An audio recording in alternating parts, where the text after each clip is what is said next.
Good morning, everyone. We're just making sure everybody is able to get into the Zoom room, and we'll go ahead and get started in just a minute or two.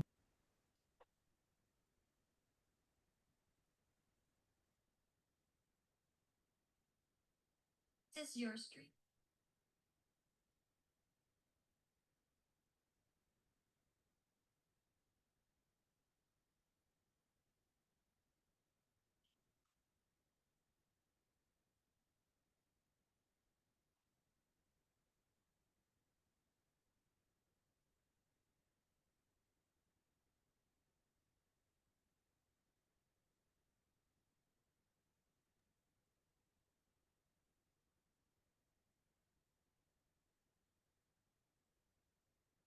For those of you just joining us, we are just making sure everyone is able to get in and access the Zoom. We'll get started once we see that critical mass of folks in a minute here. And thank you all so much for being here on this next rainy Hudson Valley morning.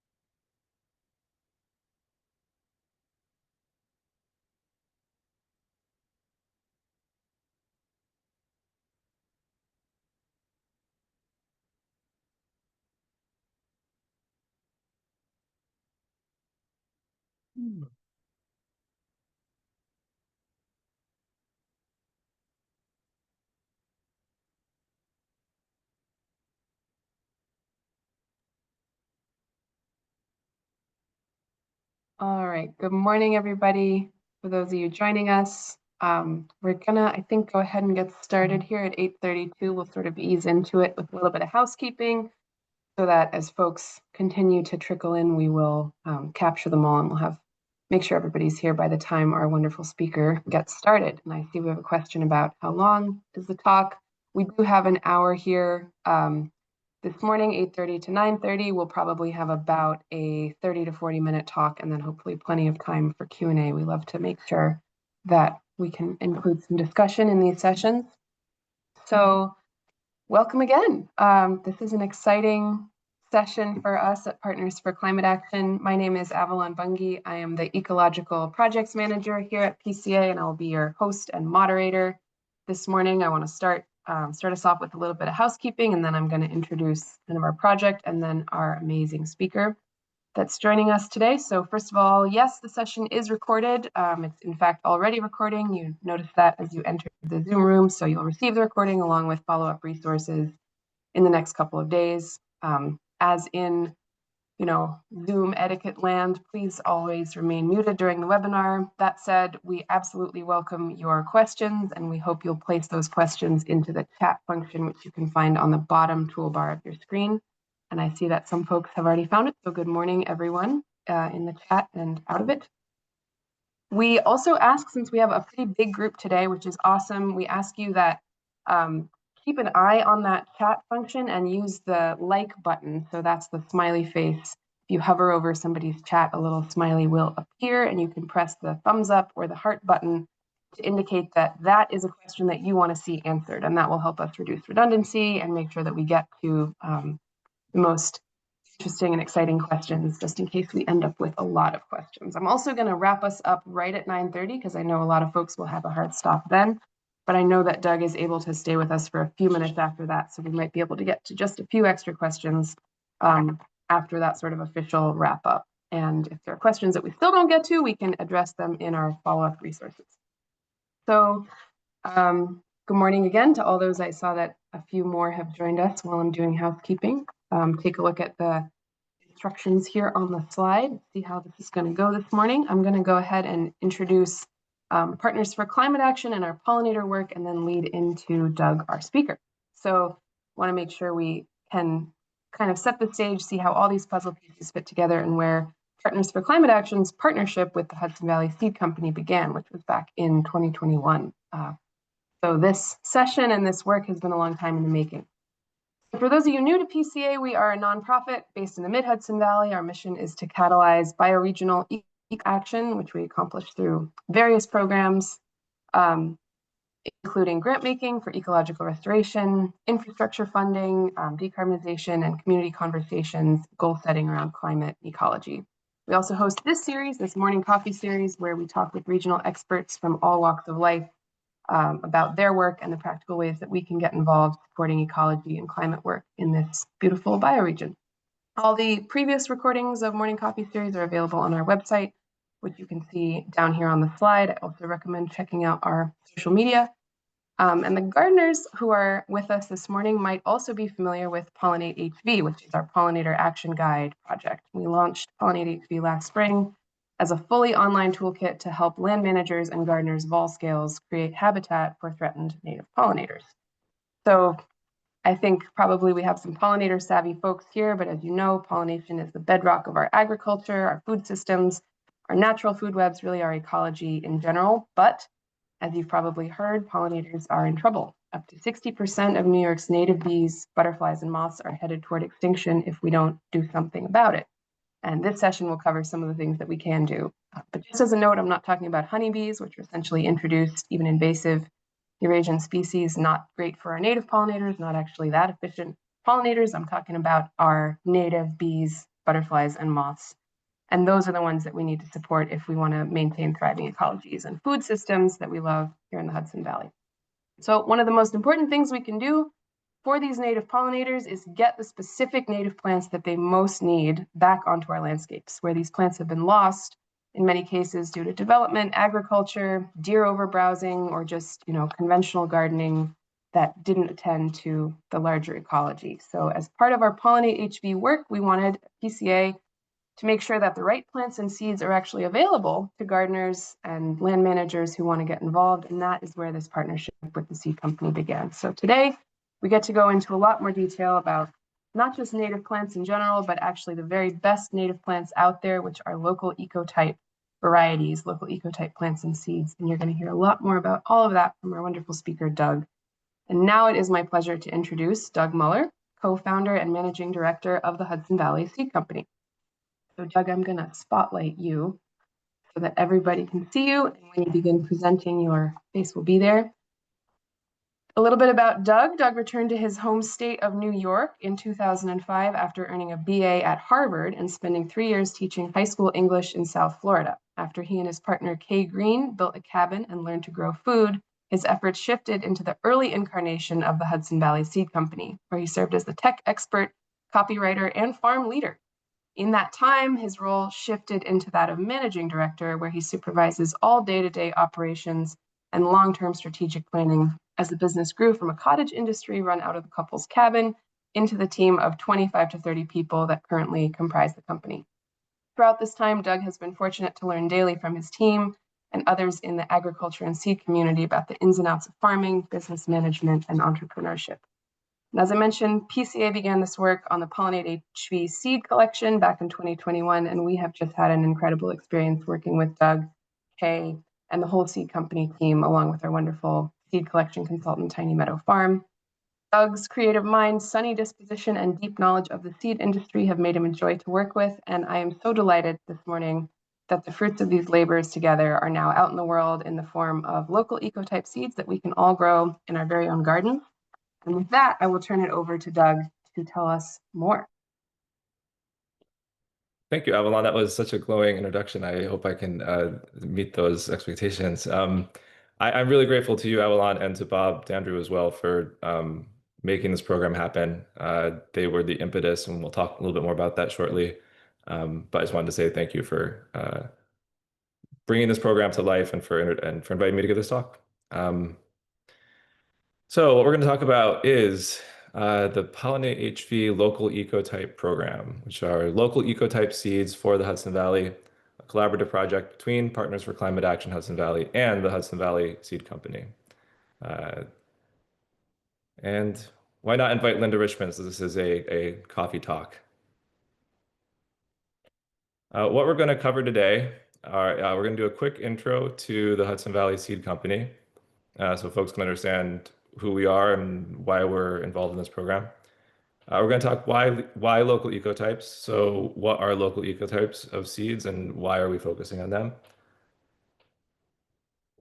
We're going to talk about how the plan and program to do this was built. I'm going to introduce the cast of characters, the plant species that we've been working with. I'm going to give you a little overview of the seed harvesting and cleaning process because people are always kind of curious about that. And then we'll just summarize some things we've learned and talk about ways that you can participate in this important work. So first, a short journey down the river of the Hudson Valley Seed Company. Um, so we started out in 2008 as a homestead-based adaptation of a seed library project that my partner Kay Green had started at the Gardner Library in Gardner, New York. Some people here might even have been around and familiar with that program. I know we've had some folks that have been sort of watching our work these entire 17 years now, and very appreciative of that. The jar of beans in the photo is sort of representative of the mission that we started with, which was the preservation of local heirloom seed varieties, focusing pretty much 100% on agricultural seeds, so vegetables and annual flowers and herbs, things that were grown for eating or for cut flowers in people's like veggie gardens or plots. And for 3 years, we did nearly everything ourselves. We started in 2008, and we were farming, processing seeds, packaging seeds. You can see my partner holding a basket full of some of the first orders we ever sent out in front of this old derelict building on our property, which was an old Catskill Borscht Belt resort property that was in decay. Uh, that's all been fixed up since then too. So a lot has changed in the years between now and then. And though we're no longer sort of connected with the idea of a seed library, we are now sort of a full-fledged seed company. The seed library concept has flourished. So just as a side note, the idea of a seed library where folks receive seeds, grow them in their gardens, save seeds, and return them back to the library. Although that didn't work for us in the model that we were exploring as more of a moving into more of a business. It has really flourished, and there are now hundreds, if not thousands, of seed libraries across the country. Back then, Kay's project was one of the first ones in the country. So we're now a team of over 30. This was the photo taken at our end of busy season staff celebration, like luncheon last June. Um, the we've expanded our efforts over the years, sort of in general, but we grew a lot during the pandemic, and interest in gardening really increased a lot during that time. So we actually basically tripled in size during those years. So what do we do now? Now we've evolved over the years through many twists and turns, but we're now as a business conceptually organized around four key folds of concern. So plants that perform, which are varieties that succeed without heroic efforts on the part of the gardener. Growing with care, so we offer value-driven products, mostly certified organic. Our farm is certified organic.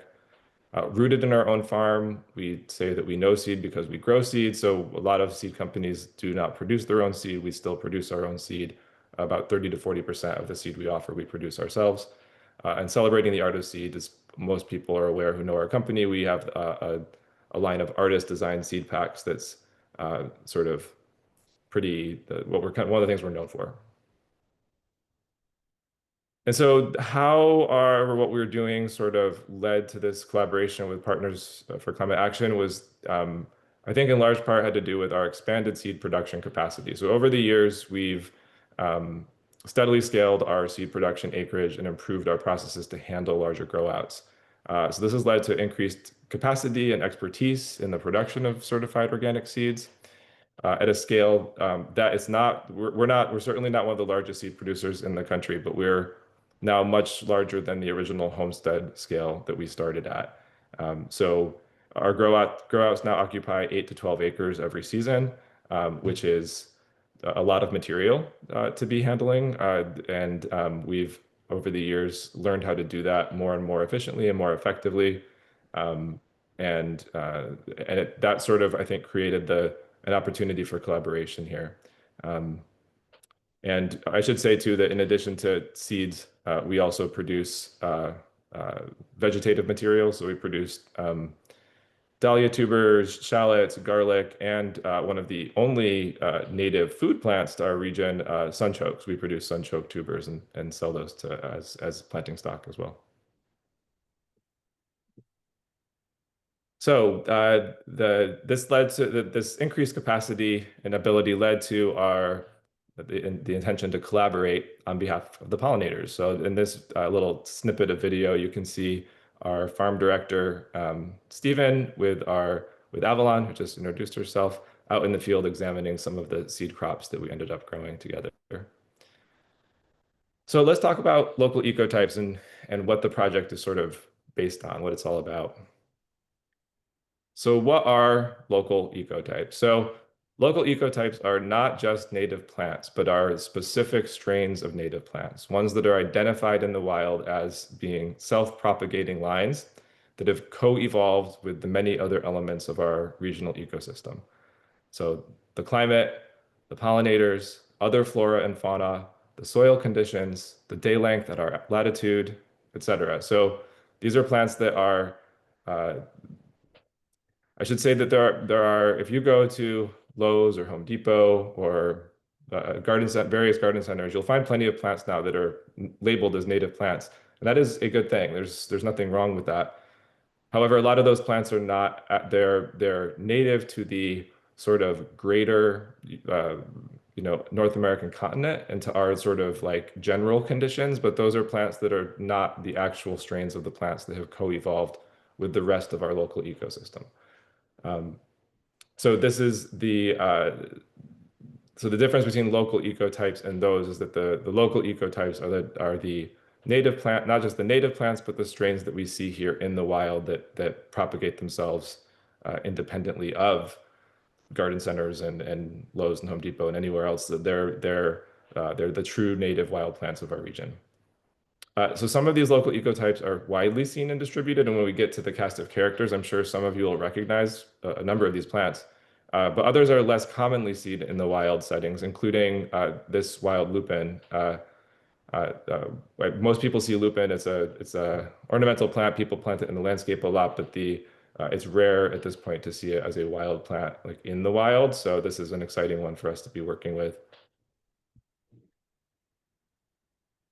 So local ecotype plants co-evolved with local native pollinators. So pollination, the coevolution with pollinators is the topic of particular interest to us for this project. So though these plants co-evolved with all the conditions of our local ecosystem and are connected with soil and climate and all those things, we're most excited about exploring the role that these plants play in supporting pollinator populations. So how do they do this? So plants of the same species have variable characteristics from region to region. And the zooming in on the local ecotypes allows us to pick one to be propagating ones that are specific and native to our region. So ways they differ: size, shape, and color. Local ecotype plants are the most recognizable to locally native pollinators. Bloom time or phenology. Local ecotype plants flower at the right times for local pollinators, matching their life cycles.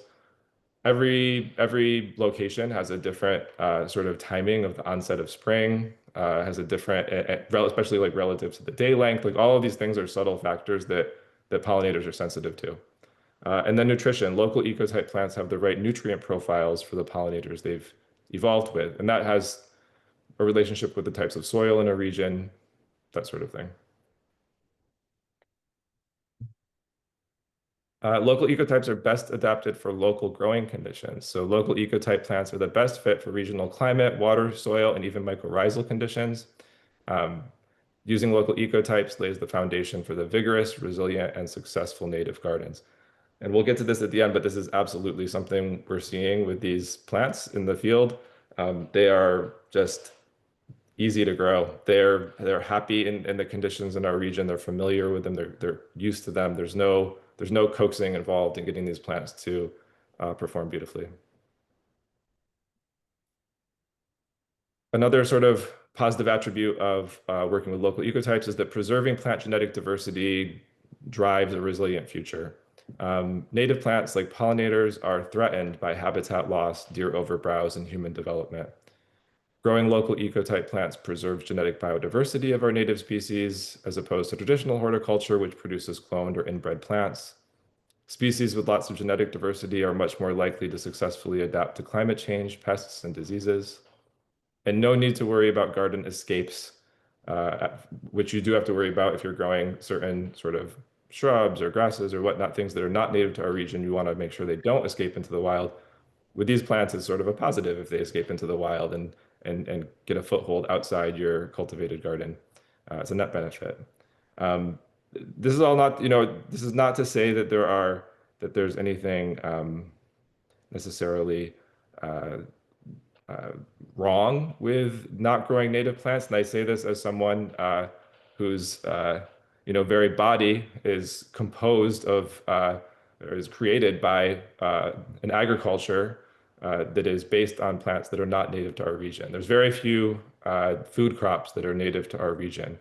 So it's something we just have to be mindful of when we think about the value of native plants, which is very high, that we don't also at the same time immediately sort of cast doubt on the value of all non-native plants because even something like corn, which we identify as a sort of North American vegetable crop of North American origin vegetable crop, actually made its way here from farther south. So it's a very complex story, but the the foundation of our of a healthy ecosystem in our region, the bedrock is native plants, and we need to find ways to move in that direction. So now we're going to talk a little bit about the project, how we move towards disseminating these local ecotype plants. So the goal of the project is to the goal of Pollinate HV on Partners for Climate Action side is to sort of spread these plants as far and wide as they can through different programs that they have going on. Our role as the seed production sort of center for doing this was to sort of work with the local ecotype plants and find ways to route them out into the world through both sort of a collaboration between both PCA's sort of generous grant making to us to build the program and then turning it into a self-sustaining commercial program, which is the stage that we're entering now. So here's how we sort of made this project happen. PCA came to us with the shape of the project already in mind, with our role already envisioned, which I'm very grateful for. This was not my idea. I want to be super clear about that. PCA had done a good deal of work sort of thinking through how this might work before they approached us. The overall shape of the program is that a botanist expert, which was Shannon Siegel of Tiny Meadow Farm, would identify sources of local ecotype seed, collect this seed, and then grow dozens of plug trays from this initial stock seed. So she was as someone trained to identify these actual sort of indigenous local ecotype strains growing in the wild, and also trained to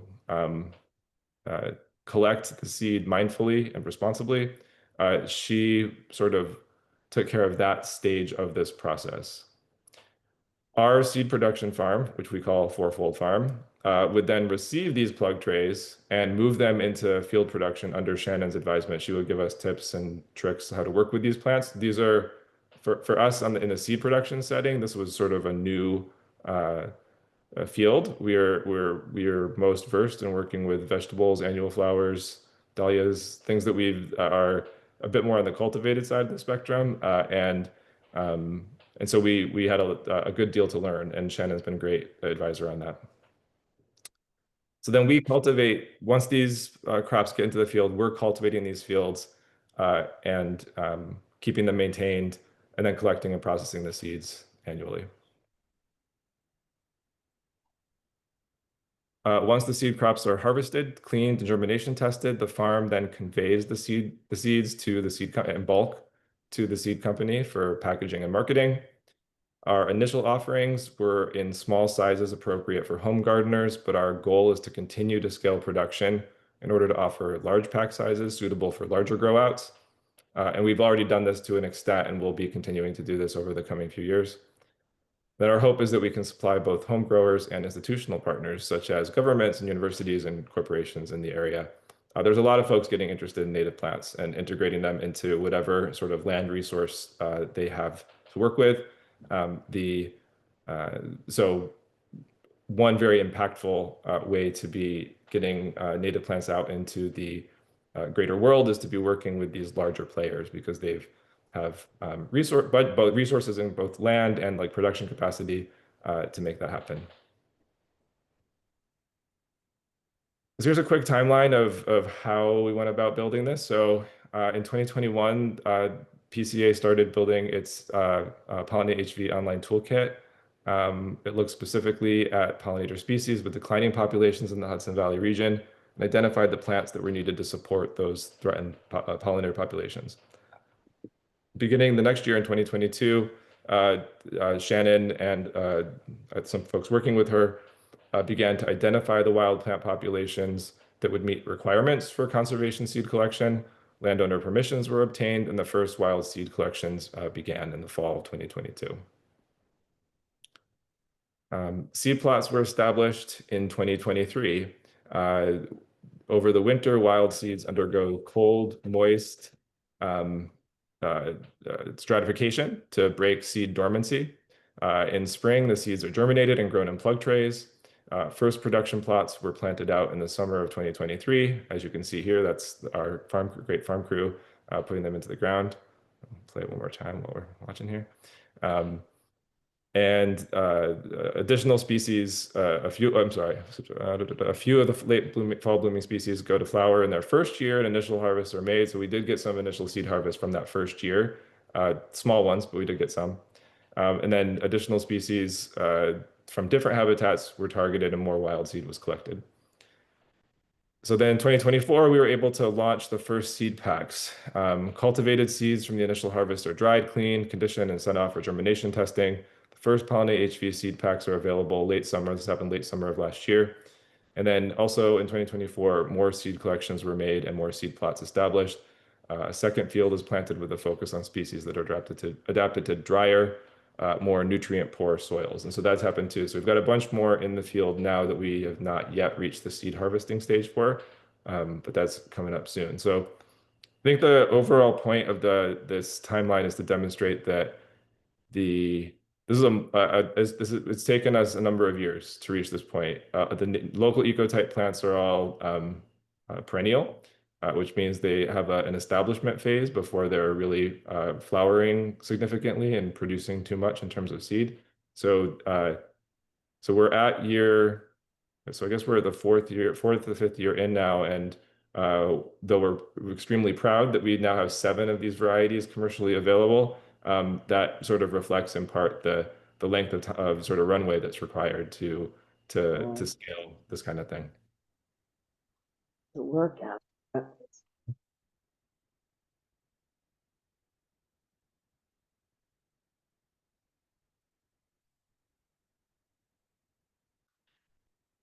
So thought it'd be fun now to just dive into the cast of characters and look at which plant species we're talking about, which things we've worked with so far. And I think some of you will, because that's always the most interesting thing, is to actually sort of gel with the plants and see which ones resonate with you and see which ones resonate with your soil conditions, that kind of thing. This will be relatively quick, but I just wanted to give you a quick overview of the 7 varieties that we have available now, and then we'll just run through what's coming up on the horizon. So here we're doing sort of multiple waves of release of these varieties. So fall 2024, so last year we released Blue Lobelia and Purple Stem Aster. This year, I think it was like a month ago, we released Blue Vervain, Boneset, Calico Aster, Flat Topped Aster, and Spotted Joe Pieweed. So those are the 7 that we now have available online on our website. And here they are. So this is Blue Lobelia, Lobelia syphilitica. I love this plant. I don't know if anyone's familiar, but it forms these spires that are so ornamental. It really is one of those native plants that blends perfectly into a more I don't know, not formal, but more showy garden setting. Here you can see sort of a patch of them, what they look like. It's like a collection of short green towers with beautiful purple, sort of almost snapdragon-like kind of blooms. There's a little video you can look at, see them. You can just enjoy. It's very serene. You can see the pollinators buzzing around the little black specks in the video. And this is our production plot, so you can get a sense of the scale we're working at. Each one is about, well, it ranges, I would say, from about, they're all about 4 feet wide, and each one ranges from 25 to 50 feet long for each species. And then Purple Stem Aster was the other release last fall, Symphiatricum punacem. These are ones that you are probably familiar with from seeing in the wild. The asters in general are one of the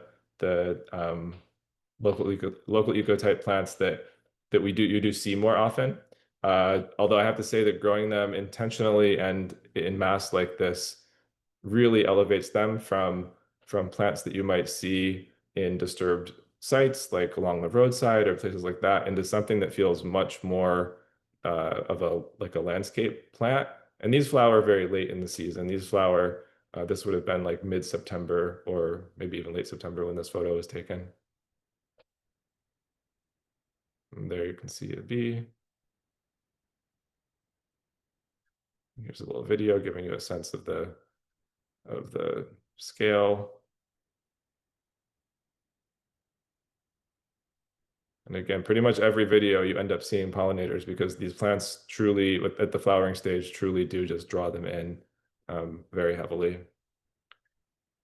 This is blue vervain, forms these candelabra-like upright clusters of blooms, and then the blooms sort of open from bottom to top along each of those short sort of congested floral zones. Verbena hastata is the Latin name on that one. Boneset, Eupatorium perfoliatum. This is an extremely robust and kind of, I don't know, joyful, sort of exuberant plant. A lot of bursting forth of big white sort of fireworks of blooms and tons of pollinators being drawn in. And these range in height. What we discovered is this one is one that varies in height quite a bit, and it loves wet conditions and full in our soil. These are planted in a spot that's fairly wet, and they grow very tall. In more conventional garden soils, they'd grow a little shorter, but these are just big, robust, joyful plants covered in white blooms that go for quite a while, and lots of pollinators. This is Calico Aster, notable for those really slightly different sort of rosy centers to the flowers. Most of the asters have more yellow centers, so this is unusual, but still kind of a similar flower size. They're smaller sizes and abundant. Flat-topped aster, so another aster that you may recognize from the wild, sort of buttery yellow centers with these individuated white petals, big clusters of them, again, similar to the other asters. And then spotted Joe pieweed. This is probably already a favorite wild plant of yours. I think it is for most people. When you see these out in the greater world, it's usually signifies that it's peak summer. They love like late July, early August is when they're flowering. So the weather's great. They're kind of big, beautiful color, lots of pollinators, and they flower for quite a while too, like maybe 2 to 3 weeks.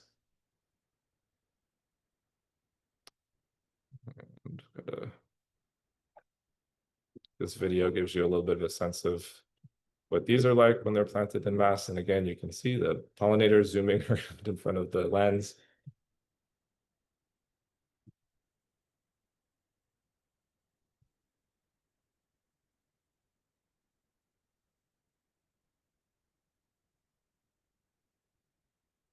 And we've got more to come, like this red columbine, which was this picture was taken just a few weeks ago from our the drier soil production field that I referenced a few minutes ago. So that's been just full of blooms the past few weeks. So we've got the red columbine growing out there, the foxglove beard tongue, the hairy beard tongue, and the wild lupin. Those have put on, and both the beard tongues are flowering right now, and they're gorgeous. So those are all, we're going to be getting our first seed crop from those this year. So those seeds will be available either in the fall of 2025 or spring of 2026. It depends on how the cleaning, processing, and testing goes. There's always some variables involved in that. Each species requires different cleaning requirements, and we'll touch on that in just a minute. And then coming in spring 2026 or fall 2026, yet another round. So we'll have the following species coming into the market at that point. Common milkweed, Asclepias syriaca, wild bergamot, gray goldenrod, steeplebush, smooth aster, and spotted bee balm. These are all sort of planted in the ground or about to be, and within the next 18 months or so, we should have those into seed packs.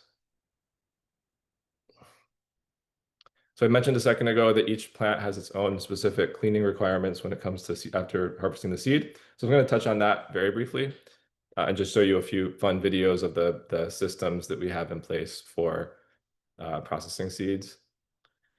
So how it works for all of these plants, these are all dry seeded crops. So there's no, this isn't a tomato or a pepper or a squash, which are other things that we work with and we know how to handle wet. Those are called wet seeded crops.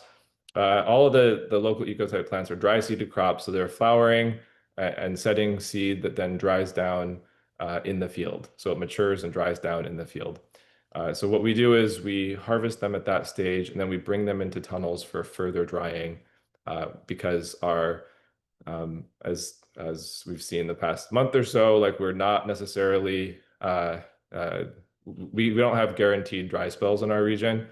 Some places fall is a guaranteed dry time of year, not the case here. So they do need to come inside to complete drying when being handled in this commercial way. Not necessarily the case in your own personal garden, but for us to be sure we're maximizing the harvest, that we need to take some steps to protect it. This shows you how small some of the native seeds are. Some of them are tiny. This is the blue lobelia. You can see on someone's finger, they're just like little tiny specks of dust, which is one of the challenges of cleaning this seed. It's something that we've had to learn, and we've learned from some folks who do this more than we do about the best way to handle that. This is showing you our one of our pieces of seed processing equipment. So I'm just going to keep hitting play. I'm sorry, it's not repeating. This is a hopper at the top of the screen, and we throw material into the hopper. It gets like beaten up a little bit and divided out even more than it needs to be threshed before going into the machine, but this helps to thresh it further. And then a vibration happens that carries the material over to an edge. Then the material runs over that edge like a waterfall. As you can see here, this is, I feel like, a nice sort of ASMR video, something very pleasant to just watching seed processing. So after that material drops down over through that little slit, then you can see the seed here. It's a little hard to see it, but the seed is being blown. There's a fan that brings the moving air across that waterfall of seeds, and that air separates the seed from the chaff and also separates the seed by weight, so that the seed, and if you look down below, you can see those two sort of metal triangular pieces. We move those back and forth to adjust to be capturing seed of the right weight. You want heavier seed. Heavier seed is more likely to germinate well and is generally healthier, more mature. So we are trying to capture the healthy, mature seed and let the lightweight seed and chaff blow away. So what have we learned so far from doing this project? So the main thing I think is that these plants are easy to grow. Their being right at home is quickly obvious. They can't kind of overstate that. Is that we're accustomed in the rest of our work to working with plants that are in many ways not native to our area. I mean, tomatoes would much rather grow in Italy or Mexico. I mean, they're native to Mexico, but Italy has similar weather, so that's why they do so well there. They'd rather grow in those places than in our region. We're too wet, humid. They like dry heat. So that's just one example, but we're often working with plants that we're kind of coaxing into doing well in our environment. These plants, they just are happy from the word go. And so that's been a real pleasure, honestly, to learn about them, because not only does it mean that like keeping those fields looking good is not very hard. It also just there's just a feeling of grace to the whole thing that is it's hard to overstate. One other thing we've learned is that pollinators arrive quickly. Every site is different, but in our production fields, these plants are definite beacons. As soon as they start flowering, the pollinators are just everywhere. They are drawn in pretty dramatically. I'm sure it helps that in our situation, we're growing, fairly substantial plots of these, so there's a concentration of blooms. But it's clear that these plants have that ability. In terms of gardening and landscaping, and thinking about how these plants can sort of integrate into your own growing plans, a few considerations. Germination is not hard for any of these plants, really, but the germination rates on wild plants are naturally lower than for vegetables and annual flowers that have been selected and bred for many years under human stewarded growing conditions to sort of germinate on command. That happened over time through human selection of those seeds. That's not been done on these crops, so they have a naturally lower germination rate, but they're not hard to germinate. The main thing is that the seeds need to be sown in the fall, or need to be given a refrigeration cold treatment. Because the seed of most local natives requires cold stratification. So it needs to experience winter conditions, either real by being planted in the fall and just going through winter, or simulated. People often ask us like, oh, can I just put the seed packs in the refrigerator and then bring them out and plant them in the spring? And the answer is no. The part of the simulation of winter and cold stratification, how cold stratification happens in the natural ecosystem is it's not just cold, it's cold and wet. And so you can, if you have missed the opportunity to sow these seeds in the fall, you still can do it in the spring. You just need to put them you need to actually sow them in a planting tray of some kind in soil and potting soil, and then put them, wet that potting soil, make sure it's nice and damp, put a plastic bag around it and put it in the fridge for 1 to 2 months. In terms of the character of these plants, they range from kind of scrubby looking, like the waves of white aster flowers, to elegant, which is not a stretch to describe the lupins and columbines in that way. And I highlight that just because I think there's an impression that native plants are all sort of, wild or weedy looking, and that's definitely not the case. The asters, for sure, are the things that you will see out in the world in settings that might seem kind of, not weedy is the wrong word, but just a little like disturbed soil conditions, like along a roadside, something like that. But again, what we found is that even those plants, when you grow them in an intentional way in a garden setting, can be really decorative and really showy. There are timing. There are, of course, native plants that bloom at all times of the season, and trying to have species that flower one after the other builds a food source for pollinators that endures. So it's not too hard to bring a bunch of different native plants together that flower at slightly different times, and then you're creating kind of an island of very reliable food for pollinators in your home garden. However, so those are kind of across the board things. What varies from species to species is deer resistance, soil condition needs, and sun needs. So that varies, every plant. Some of these native plants are sort of grow at forest edges naturally. Some of them are grow in very wet soil or very dry soil naturally. So those are things that they're a little bit less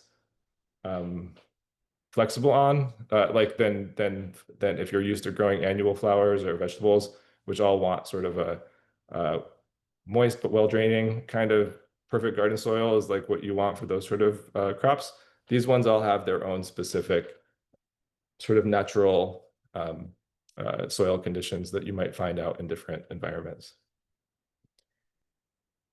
And then we'll wrap up with just how to participate. So this is a little picture showing the 7 varieties that we have available now to purchase. So you can, obviously one way to participate is to purchase and grow local ecotype seeds. And we have them all available online, and we sell them at our retail shop in Accord. And we're building up to hopefully offer what we call our mini shipper, like a small wholesale rack that we can get out to customers, wholesale customers in the region, so that people might be able to find these seed packs at garden centers and nurseries near their homes. You can also purchase plants. So our greenhouse at our headquarters in Accord, Ulster County, we offer plants of all of these varieties. Inventory varies though, so it's worth a call first, but if there's one that you want in particular, to make sure we have it. Shannon Siegel, who was our advisor on this project, has her own business, Tiny Meadow Farm, which sells plants and plugs of these plants as well. She's down right across the state line in Danbury, Connecticut. I know that I mentioned Catskill Native Nursery as well. There are neighbors here, and I know that they have some of local ecotype products themselves that they work on. So there's ways to get involved with those. If you're a seed starter, or if you're someone who just will not touch seeds, there are ways to get plants as well. And there's lots of ways to learn about native plants. Of course, it's like a whole universe of information about native plants now available in a more general sense. And that's all very useful, whether you're talking about local ecotypes or native plants in general. So there's books, podcasts, etc. I think a lot of folks are familiar with Google Lens. It's a feature on most phones that allow you to take a photo of something and then search and get an ID on it, and it often does a very good job of identifying plants. So if you're out and you see a flower, and you're like, what is this flower? Is this a native plant? Google Lens can help you do that. And then pollinator knowledge is learning about this is probably for me, one of my weaker areas is actually knowing all of the unique new pollinators that these plants are supporting. It's a pretty long list, and some of them are super interesting to learn about. So educating yourself on pollinators is also a great way to bring yourself into this work. So I'm back with Linda Richmond asking us to talk amongst ourselves. What's the buzz? So that's most of what I had to say. And there's a few photos of some of the pollinators here who are discussing all the native plants growing in your garden. And now I think we'll move into any questions, and I can see if I can answer them. Wonderful. Thank you so much, Doug. That was just great. And I know that on yet another cold, gray, rainy day this spring, we're all basking in the photos and videos of gorgeous native plants that you shared. So thank you so much. It feels good. It feels good. Yeah, so huge thanks to Doug. And I also just want to emphasize, as Doug did, that this really took a village and a long time. So special thanks to the whole Hudson Valley Seed Company team, Doug, Kay, Stephen the farmer, all of the farmers that you saw planting, Shannon, our consultant who sourced all of the seed from the wild, her team of consultants, and also a special shout out within PCA to our co-founder, Sue C., who is really the godmother of all of our pollinator work, and just kind of keeps us all going forward in this wonderful space. So huge thanks to all of you and to everyone joining us, because you are all either current or potential native plant gardeners, and we hope that this has inspired you to get out there. I'm gonna ask Doug some of the questions from the Q&A. I'm also gonna drop some resources into the chat because I have them pulled up. I know that, Doug, you did get a question about where the eco types come from, and I'm gonna put a Google map for where we did our seed collections within the Hudson Valley and just answer that one quickly. We use the Hudson Valley bioregion as our ecotype kind of catchment area, and that is the bioregion of the Hudson River watershed. So if you're familiar with ecotype work, you might be questioning what our ecoregions are. Our collection area does include some of ecoregion 58, 59, and even a little bit of 60. And I'm gonna, if you're not familiar with ecoregions, which is sort of a different consideration within all of this native plant stuff, I'll put a map of ecoregions of the US, and you can kind of see where you are. So sometimes ecotype seed work focuses on just a single ecoregion because we as PCA serve the whole Hudson Valley. That was our catchment area. It's also in some cases quite difficult to find native wild populations of these plants because, as we mentioned, they've been lost in a lot of areas. So this was that map area is sort of our good zone. And from there, we have some great questions. And again, we're going to ask kind of the most popular first, and then we'll stick around a little bit after our official stop time if anybody has different, or we'll try to get to the other questions. So I think maybe the first one that I'll ask is a question, because since we're talking about native plants, the question, of course, enters the conversation about what about the original historic stewards of these landscapes and these plants. So we have a question of whether this work is connected to the land back movement and if there are collaborations with local indigenous communities to bring back native plants. And Doug, I know you and Kay have worked not just at the seed company, but also the Farm Hub on connecting with historical stewards of this landscape. I think doing that work with ecotype seeds is in its infancy, but certainly available. Do you want to speak a little bit to what you've done and what you might like to see happen?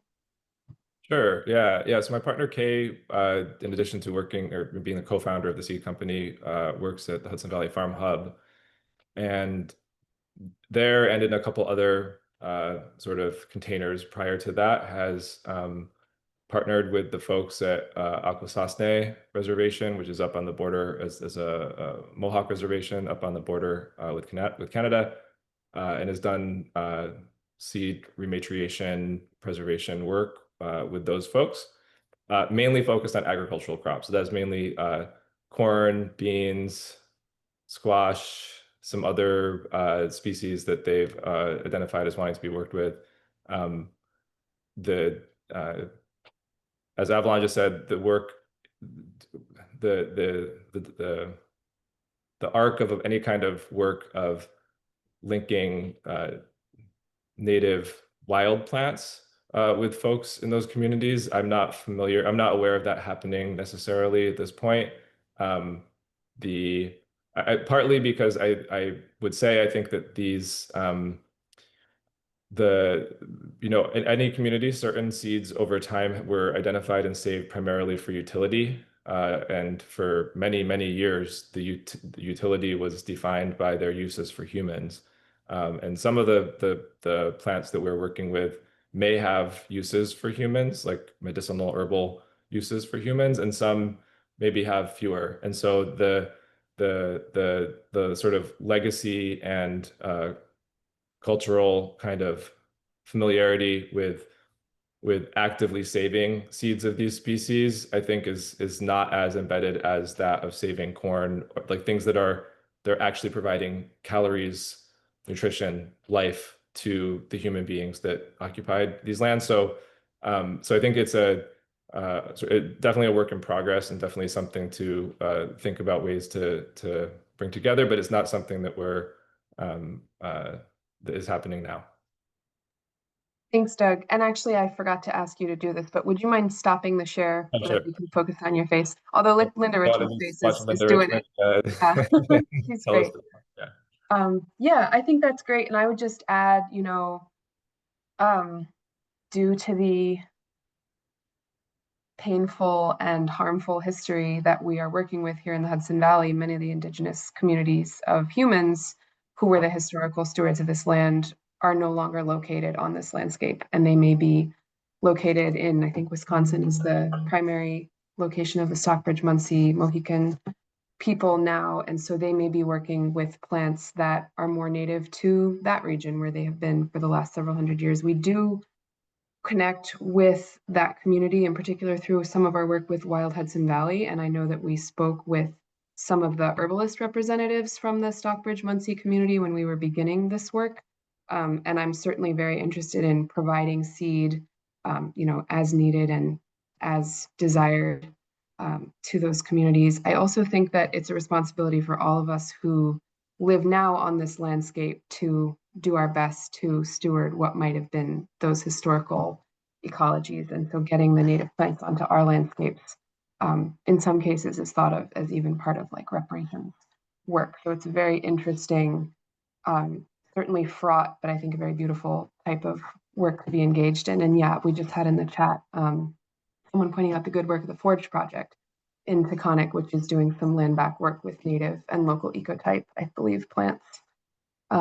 Yeah, so it's a work in progress, but certainly something that we're all interested in and very much open to.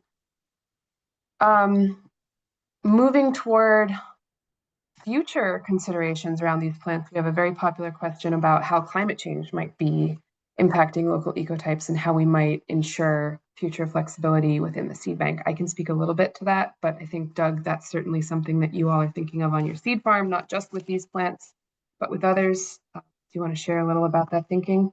Sure. Yeah. So one of the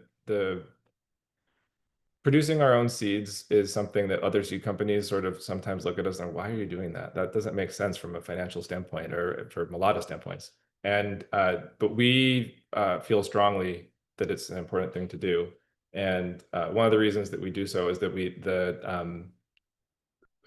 growing the seeds it can be a little hard to explain, but growing seeds in our local region allows us to select high-performing plants in an agricultural setting. Allows us to select high-performing plants season after season that continually are demonstrating their ability to thrive in our region and the conditions of our region. Our region's climate is changing. One thing we've noticed over the 20 years that we've been growing is just like the number of wet seasons that we've had has increased dramatically relative to dry seasons. That alone is wet seasons present all sorts of challenges for agricultural crops. So knowing that we're working with crops and saving seeds from crops that are continuing to thrive in those conditions helps us to know that the plants that we're going to be planting in future seasons are on this journey with us. They're experiencing these changes with us, and they're being selected under these changing conditions by folks who are experiencing these changing conditions. Whereas seeds that are brought in, which we do sell seeds that we buy from wholesalers too. I don't want to be clear about that. But seeds that are purchased in are being grown in other climates that might be drier, might be just a different range of temperatures, that sort of thing. And they're not going to have been on the same sort of climatic journey with us that these seeds that we are selecting are. So when it comes to the local ecotypes, same thing essentially, right? These plants are not just the native plants where the seed could be coming anywhere from like Missouri to Minnesota to Colorado. Like there's bigger. The industrial scale production of these seeds happens elsewhere. So for us to be working with plants that are co-evolving with these changing climatic conditions means that we're doing our best. We don't know yet if it's going to be enough, but we're doing our best to sort of partner with the plants and their own evolving genetics to ensure plants that are suited to the changing conditions that we're seeing.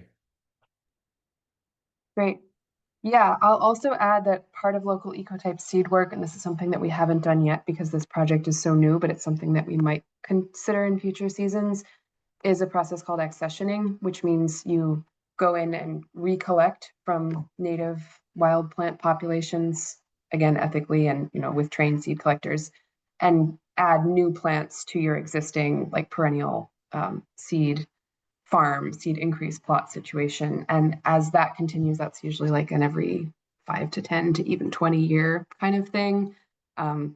Presumably, you'll be collecting from wild populations that have also been experiencing those climate changes, and you'll be getting the best seed, the most resilient seed. I think Doug emphasized this, but just having genetic diversity on the landscape is already climate resilient, and so having this local ecotype work allows us to lay the groundwork for having the plants that are going to be able to meet the changes that are coming.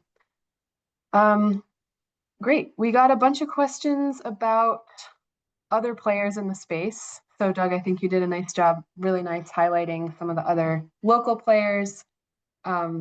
We can certainly in our follow-up put links to organizations like the Mid-Atlantic Regional Seed Bank, the Northeast Native Seed Network. There was a specific question about Albany. I will try and compile a few of those links, and Doug, I'll let you speak to it maybe in a second, but because we are at 9:30, I want to wrap up with a few just updates and more reasons to connect with both us and the seed company. And then again, that'll be our official ending, and then we'll have kind of the PS for the next 5 or 10 minutes. But for those that do need to leave now, thank you again to all of you for joining us today. It's been wonderful. I hope you'll join us next month. We do this morning coffee typically every second Tuesday in the month. Next month, it will actually be July 1st because of the July 4th weekend, and we will be hosting Jason Angel and Jocelyn Apicello of the Ecological Citizens Project, another long-term wonderful partner of ours. If you'd like to stay involved with the Pollinate HV Seed Project and with this partnership, we have some really exciting events coming up in partnership with the Hudson Valley Seed Company. So first, on July 10th, in the afternoon, I think at 4:30, we're hosting an in-person farm tour where you'll get to see some of these seed plots and as well as learn more about the pollinator work that we do. And thank you so much. My colleague has just dropped that link in the chat. You can sign up today. We will also, we had some questions about propagation and how do we do this? We're gonna ask you to save the date because we will do a seed sowing workshop on November 8th, and the registration will be live later this summer. Also at the Hudson Valley Seed Company at their gorgeous new site in Accord, or at the Airport Road site in Accord, and we'll be sowing some of the seeds from this Pollinate HV collection. We also encourage you to check out all the other events that the Hudson Valley Seed Company has, and I think Melinda, my colleague, is going to put the link to the events calendar for the seed company. They've got tours, they've got music, they've got trainings, they've got, I think, natural dyeing, lots of fun things happening this summer there. And let's see, we will send out all these links in the follow-up, including lots of other cool stuff like the plant list from the Pollinate HV site if you want to know what specific pollinators are specifically supported by the plants that we're growing in this collection. We have also another ecotype, or we have a native nursery list that you can sort by who's producing local ecotype. And so we have a few more names to add to those great suggestions from Doug. So check out our follow-up email. And I think with that, looks like we've lost some folks, but some are staying around to potentially answer more questions. Let's see what we have here. We've got I guess I started this with other players in the field. So I don't know, Doug, is there anybody that you've worked with through this ecotype seed project? I know you went down to Greenbelt for some work, or I can also speak to that if you'd like. Yeah, I mean, that's for my end, only that. So we collaborated with the Greenbelt Native Plant Center on Staten Island, which is the New York City Parks and Department's native plant, the plant production kind of division.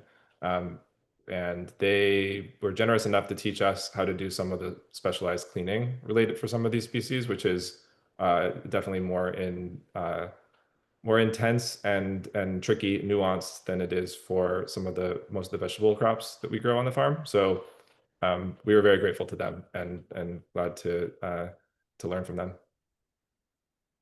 Great. And I just dropped a link to the Northeast Native Seed Network, which is hosted right now with the Native Plant Trust. And that's another great resource. I think they're sort of working on becoming that umbrella organization for local ecotype seed work. I know Hilltop Hanover was mentioned. The Wildwoods Restoration Project is another excellent resource for local ecotype plant propagation, and they are more of forest bent if you're interested in forestry, which is also important to be supporting native plants and even pollinators in the woods. They're down in Westchester doing a lot of ecotype production for forest restoration. We'll find their website as well. And I mean, it's kind of a toss-up, when we talk about this, if I will learn more about new projects that I didn't even know about or, share them out. I think the local ecotype propagation world is exploding, and it's something that is pretty easy to get involved with as even a home gardener, and just unbelievably rewarding and delightful. So hopefully check out all these resources and get involved. And yes, the Wildwoods project link is in the chat. Cool. We had a question about seedlings. Doug, are you growing seedlings at the seed company of these Pollinate HV plants? Yes, yes, we are. But we have a limited inventory, so I don't know how much remains at this point in the season. And because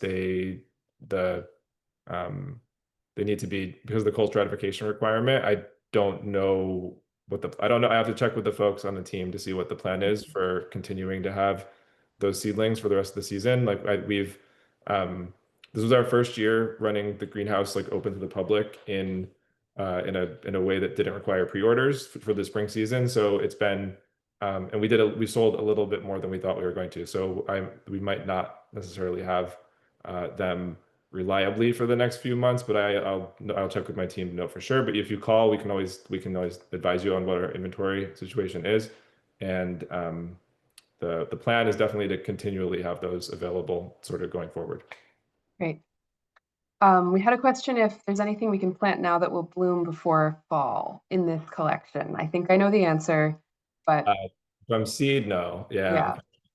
At this point, it's too late. But but a number of things, both the lobelia and the purple stem aster, those were the two that were our first harvest from year one. So those, if you plant those in like November of this year, they'll germinate in the spring, and you should have flowers next year. great. Let's see. We had some questions about Google Lens. I think that got answered in the chat. iNaturalist and the Seek app is another good one, someone pointed out. We had a question about recommendations for landscape restoration and design with plants. And I think we have a resource in the chat for a directory that we actually have about folks that do that kind of work. And I think that is pretty much it. So if anyone has additional questions, you're welcome to contact myself at Partners for Climate Action, and I can pass them on either to Shannon, again, our wonderful ecotype restoration consultant, or to Doug, depending upon the nature of those questions. Again, thank you so much to Doug and to the whole seed company team, and to Sue at the pollinator, pollinator wizard of Partners for Climate Action. Shannon Siegel, lots and lots of folks. I could go on and on about who all is involved in this project. And again, I just hope that you all will, after this, get inspired to be involved. And we'd love to see you out on the farm or at future Partners for Climate Action events. So thank you so much for being here, and have a wonderful rest of the day. Thanks so much, Shannon, Avalon, and thank you to Sue and to Bob and to Shannon, who's not here.